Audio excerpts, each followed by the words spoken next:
Hello friends, good morning. We are in the module number 5 and we are starting with the instrumental methods of analysis. And here in this session, we are going to discuss about the colorimetric estimation of copper. Okay.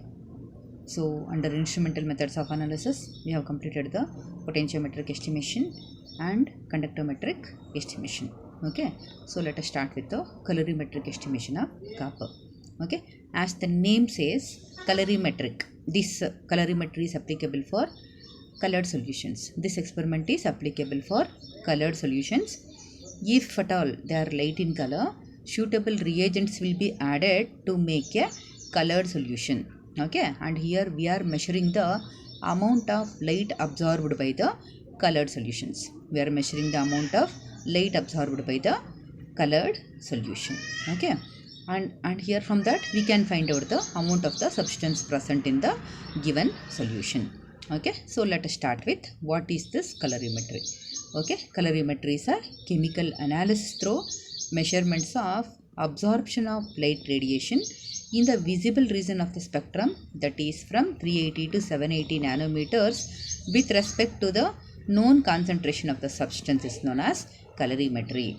Okay, here we will be measuring the amount of light absorbed for different concentrated solutions. That is called as known concentration of the substance here. Okay, so we are taking the different volumes or concentration of the solutions to plot the calibration curve. Okay, so it is the chemical analysis where we are measuring the amount of light absorbed in the visible region of the spectrum.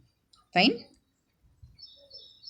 So here, before going to the colorimetric estimation, we should know the Beer's law, Lambert's law and Lambert-Beer's law.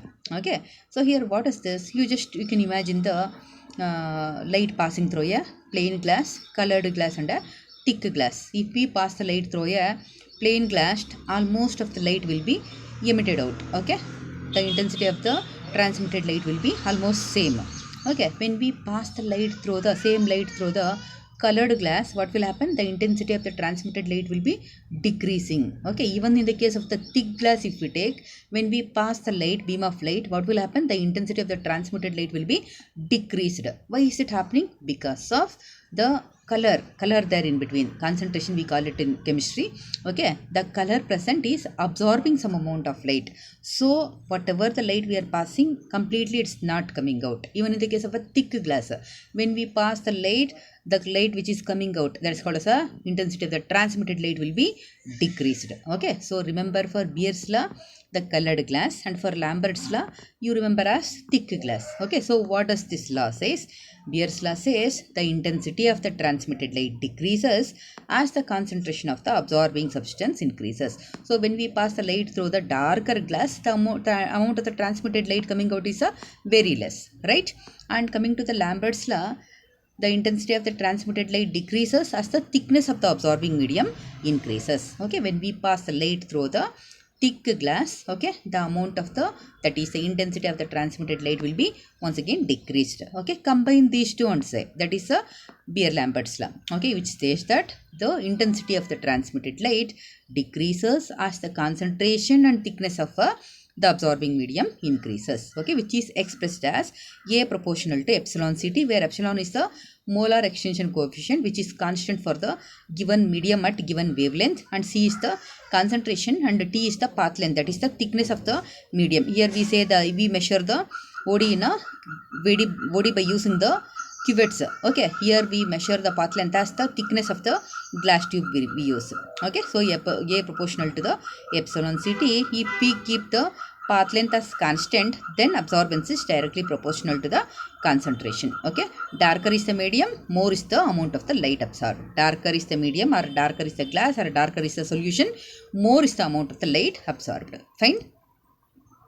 Okay, and advantages of this colorimetric experiments are the results obtained will be 100% accurate. Okay, compared to the titrimetric or gravimetric analysis methods, which is used in the determinations of metals like copper, iron, nickel, etc. Okay, so application of this colorimetric estimation of copper is in the determination of the amount of the copper sulfate present in the given solution. Okay. So here the principle is copper sulfate solution will be light blue in color. Okay, so to get a dark blue color, we are adding ammonia here. When we add ammonia to the copper sulfate solution, we will be getting a complex cuprammonium sulfate. Okay, this cuprammonium sulfate complex will be absorbing maximum amount of light at 620 nanometers. So we measure the OD, optical density or absorbance, for this copper sulfate solution at 620 nanometers. Okay, coming to the instrumentation, the digital photocolorimeter will be consisting of all these things in the instrument, which consists of a light source will be there, monochromatic light source will be there, slit will be there, and lens will be there, and filters will be there to select the wavelength, the required wavelength. Cuvette will be there where we are taking the analyte solution, and there will be a photocell and output. Okay, all these will be there in our digital photocolorimeter.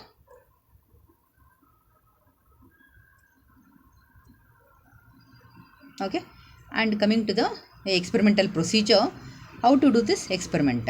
Okay, first now we have to make the copper standard solution, and that standard solution of copper is drawn in different volumes to different volumetric flasks. Like we have to take first 5 volumetric flasks. To that we have to draw 5, 10, 15, 20 and 25 ml to 5 different volumetric flasks. Okay, to make the colored solution, we have to add equal amount of ammonia to all the flasks. Add to each flask 5 ml of the ammonia solution. Okay, once you add the ammonia solution, it will be becoming dark blue in color.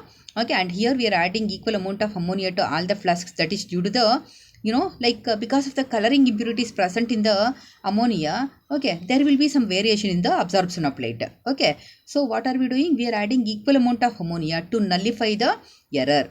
To nullify the error caused due to the coloring impurities present in ammonia, we are adding equal amount of ammonia to all the different volumes of copper sulfate solutions.